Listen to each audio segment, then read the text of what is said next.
So now I am trying to show us how the cutting is done. For some of us that might still have confusion on this, I will believe that by the time you watch the video of the front panel drafting and as well watch the video on the cutting as well, you will have a clearer knowledge, a clearer view of the explanations I just made on the female trouser scrub cutting. And then I also show us how to cut the back panel, and then subsequently I also show us how to stitch all of this and for us to be well informed.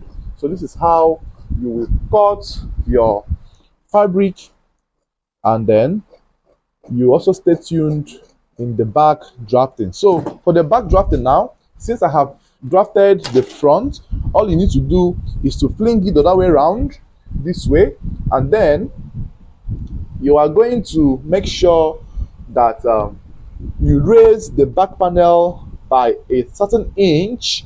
Now the reason for doing that is to make sure that your waistline at the back is not a low waist. You must make sure you give it a little bit of raising for your customer to be comfortable when putting it on.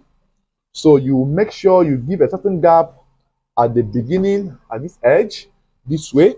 So now to draft the back panel, so since it is going to have rubber, all you need to do to have a perfect fitting at the back, all you need to do is to mark from the hip point this way, mark from the hip point this way. But then in some cases where you have a customer or a client that has a bigger hip measurement, all you will do now is to extend the plumb line or the gradient line straight from here to the west to the back west this way, and then from that point is where you apply your hip waist measurements backwards and then connect it in a curvy form this way, meaning that the back panel of the trouser will be pushed towards the sides, right?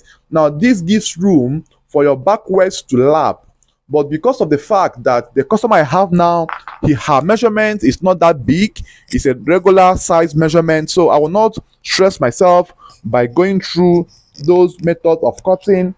But then if you can still do it on your own time, if you have a bigger measurement, there's still no problem.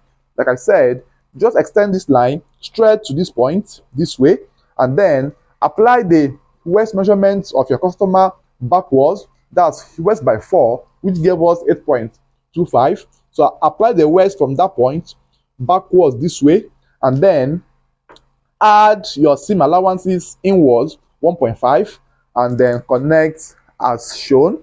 You can still go ahead to make use of this to draft the back panel of the trouser. It's still very much okay and comfortable, right? It gives the trouser a perfect fitting at the female backside.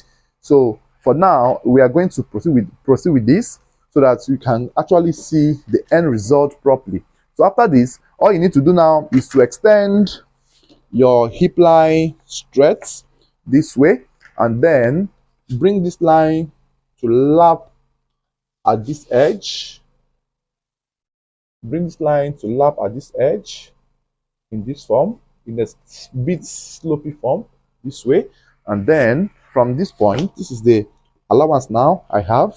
From this point, raise here by 1 inch or 1.5. I'm using 1.5 this way, and then take it straight down to this point. Make sure that the line is corresponding with the waistline of the front panel, right? And then from this point as well, extend your hip measurement by 2 inches this way, raise it up. From that 2 inches, make a curve connection to this area.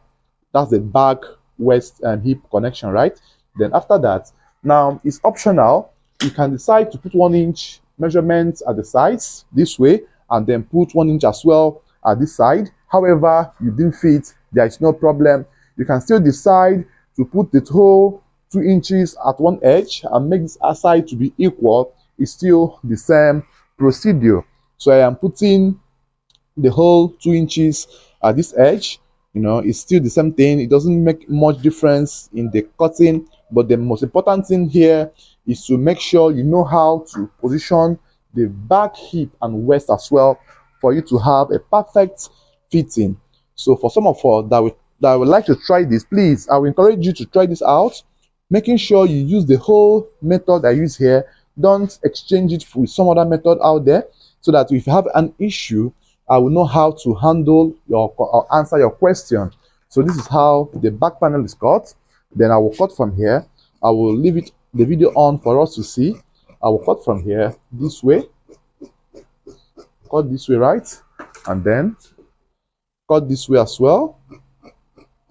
You can see how the manipulation was done, trying to make the back waist to fall in properly in order to lap at my customer's waist. So you just cut all through this way.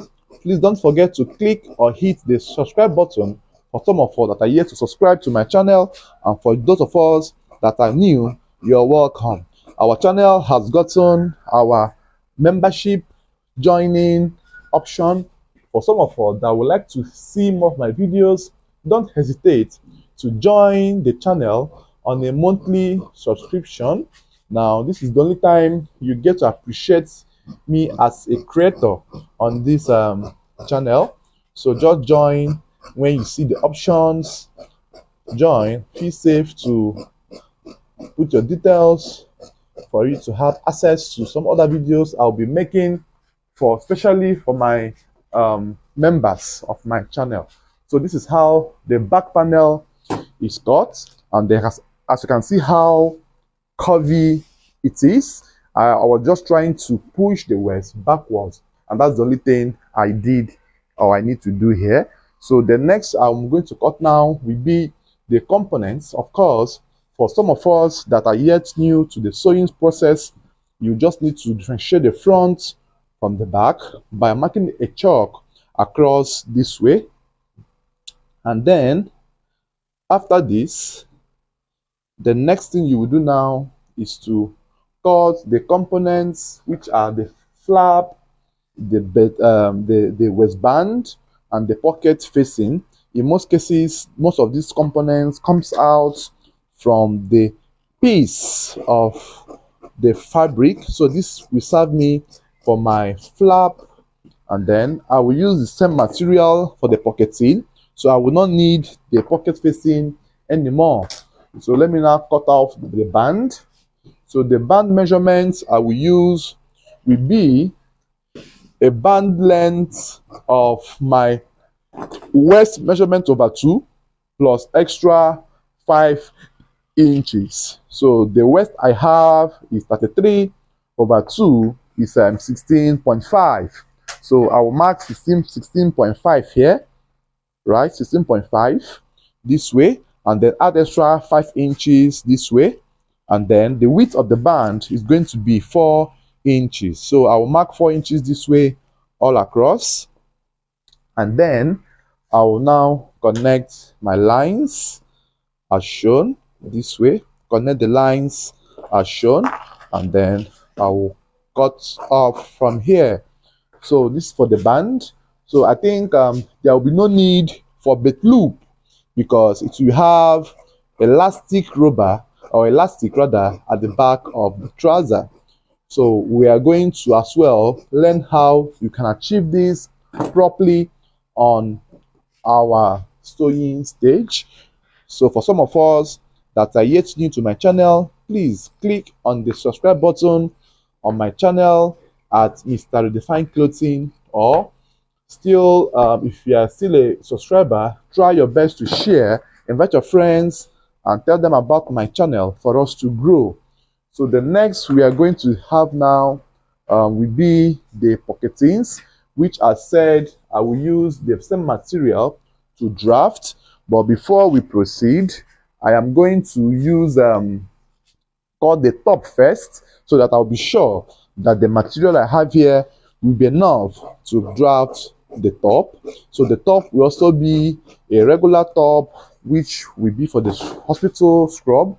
So still stay tuned to watch how this top is going to be drafted.